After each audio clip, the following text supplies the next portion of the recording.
15 जनवरी को बसपा प्रमुख मायावती अपने 70वें जन्मदिन को जन कल्याणकारी दिवस के रूप में मना रही हैं, जिसे लेकर कार्यकर्ताओं में भारी उत्साह देखा जा रहा है।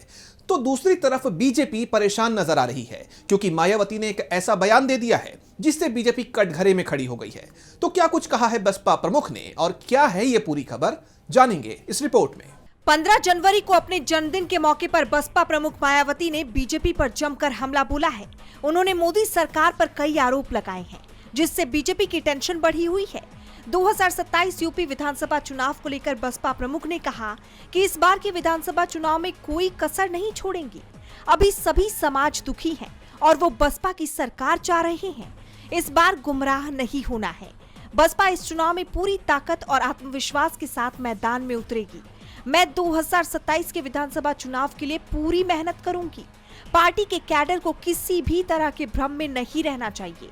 बसपा उत्तर प्रदेश में अकेले चुनाव लड़ेगी और किसी भी राजनीतिक दल से ना तो गठबंधन होगा और ना ही कोई चुनावी समझौता किया जाएगा। गठबंधन से बसपा को नुकसान होता है, खासकर अपर कास्ट का वोट जातिवादी पार्टियों को मिलता है, तभी सारी पार्टियां हमसे गठबंधन चाहती हैं। मायावती यही नहीं रुकी, उन्होंने बीजेपी पर बड़ा आरोप लगाते हुए आगे कहा कि चुनाव के वक्त ईवीएम में धांधली और बेईमानी की चर्चा है।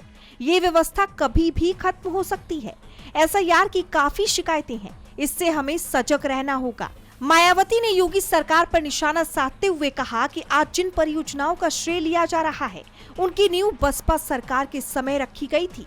मेट्रो परियोजनाएं हो या एक्सप्रेसवे, इन सभी के लिए जमीन अधिग्रहण, योजना और प्रारंभिक कार्य बसपा सरकार के दौरान ही हुए।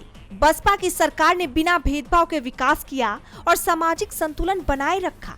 मायावती ने बड़ा बयान देते हुए कहा कि बाद की सरकारों ने केवल प्रचार किया, जबकि असल काम बसपा सरकार के समय हुआ था। मायावती के इन बयानों ने बीजेपी के लिए मुश्किल खड़ी कर दी है। डीबी लाइव उत्तर प्रदेश की रिपोर्ट।